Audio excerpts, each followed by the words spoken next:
Hello, everybody, and welcome. I'm sure by now everyone's heard the news. The United States has bombed Iran. It was very precise, very strategic, and very well thought out. The target was 3 nuclear enrichment facilities in Iran. One of them being very, very deep underground, like over 300 feet under the ground, which was Fordo, however you pronounce it.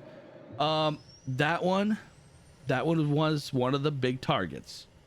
And well, there was just a lot going on with this whole operation. It was called Operation Midnight Hammer. Now, this mission was a bunch of decoys.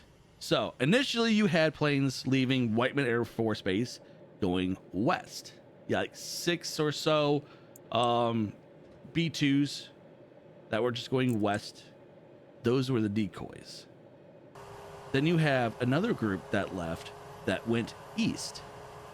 That was more secretive. I think that actually those planes probably launched way like in the dead of dark. So yeah, those planes went east. Like I think there was like 7 of them. I don't know the exact numbers on which direction they went. All I know is that there's a group of B-2s that went east or west. Those were the decoys going to the Pacific, going towards Guam. While you had another group going east, that was your actual payload.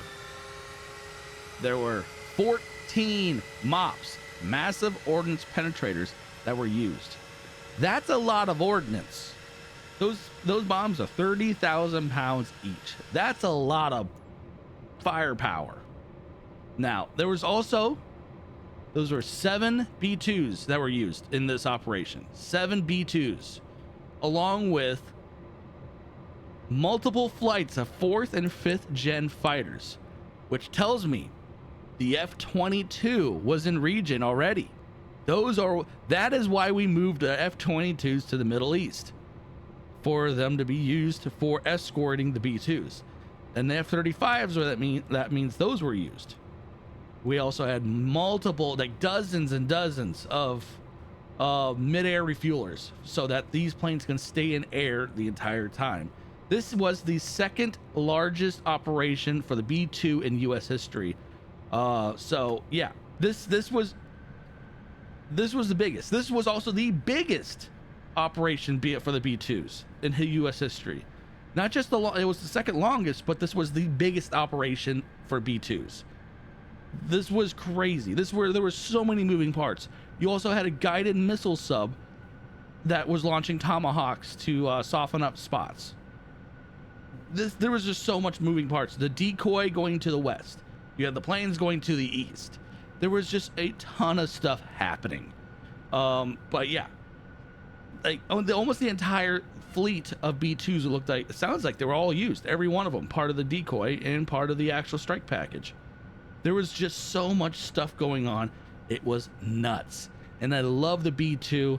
They said that there was at this point there were not a single shot fired at our aircrafts. That goes to show their stealthiness, and probably also how Israel decided to take out all of their missile launchers, their aircrafts. Not even the Iranian Air Force took off. Not a plane, not an enemy plane was seen in the sky. Probably because Israel took out the better part of all of their Air Force. Of course, though, none of the Iranian Air Force would have been able to touch our planes because they run like their F-4 Phantoms, their F-14 Tomcats. None of those planes would stand a chance against an F-22 or an F-35, which they did not name those planes specifically in theater. But when they say that multiple flights of 4th and 5th gen fighters escorted the B-2s and also ran decoy going into country, that tells me that's an F-22 or an F-35. So does that mean then the F-22 actually saw, and I'll put air quotes on this since not a shot was fired, military combat? So I mean, I don't know if the F-22's ever actually seen actual military combat, but this could be the first time it's actually been in a war scenario, a war or attack scenario.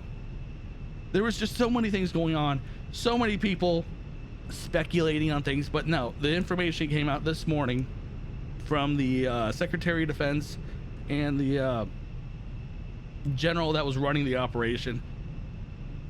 This was a spectacular success. We took out all 3 nuclear sites, buried them under rubble. Fardo, I think I want to say they dropped a few different payloads on them. I mean, it looks like it was a big success. Plus, overnight there was videos coming out of the explosion of the bombing. Holy crap!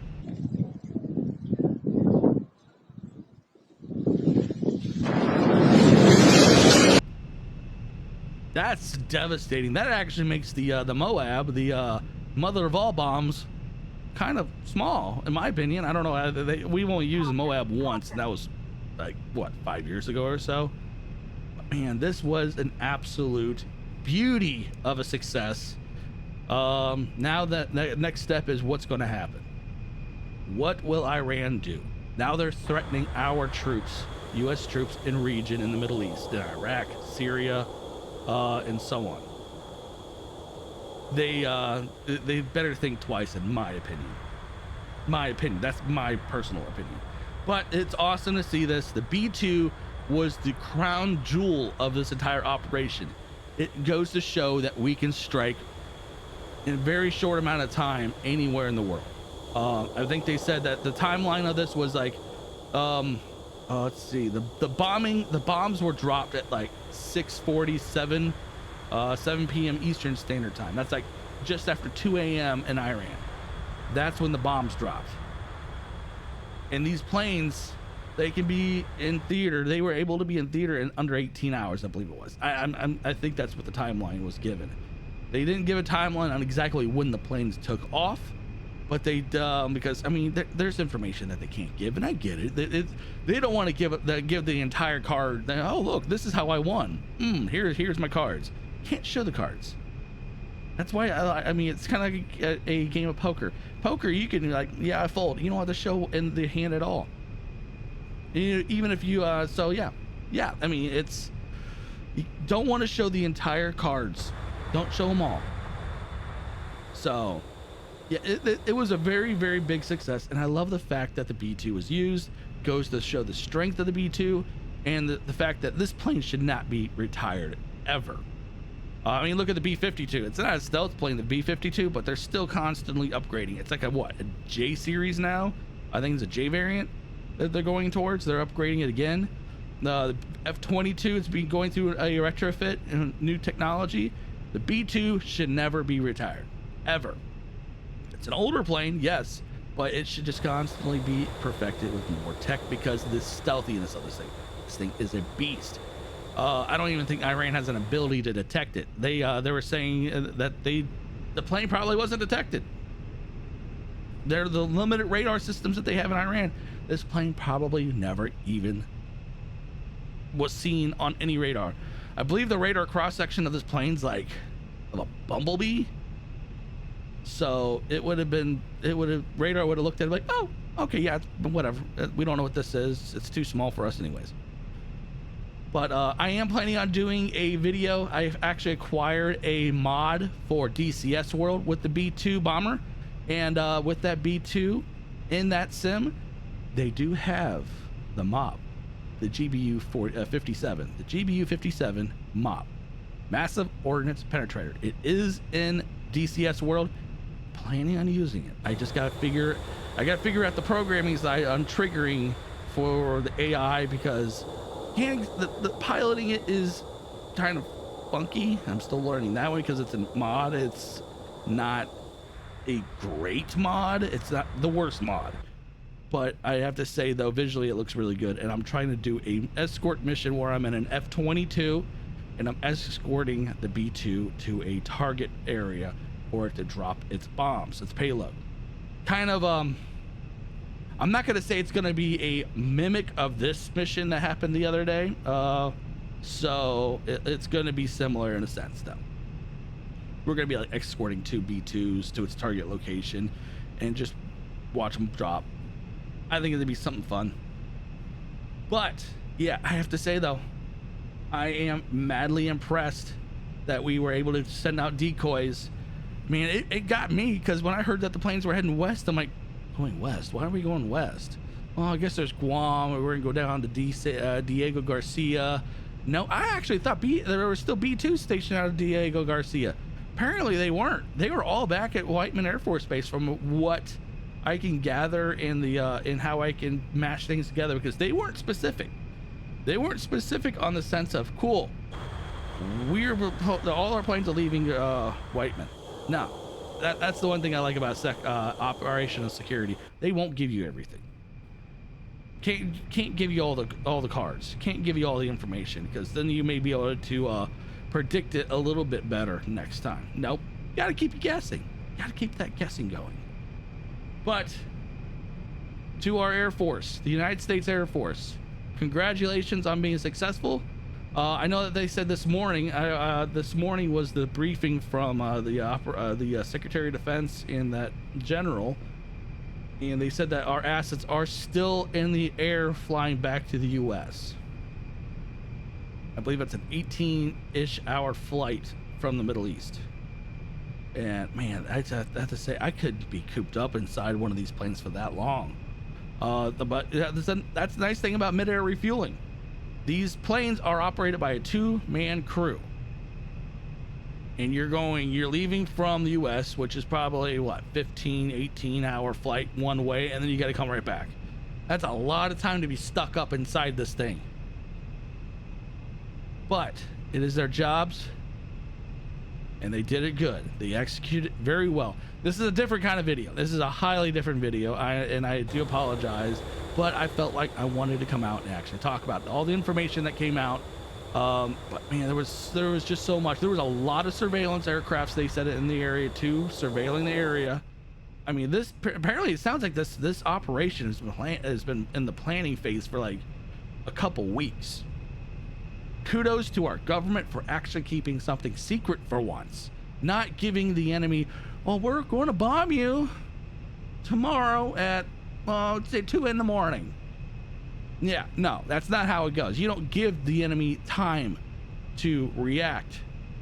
Like, oh, you're going to bomb us. No, we got to move everything. Now, Iran, they claim that they moved everything. They're claiming that, oh yeah, we knew this was coming. We moved everything. No, I don't think so. That'd be hard. Pardon me, be hard to believe. But again, B-2 bomber, absolute beauty of an aircraft, and I am glad that it's part of the U.S. arsenal.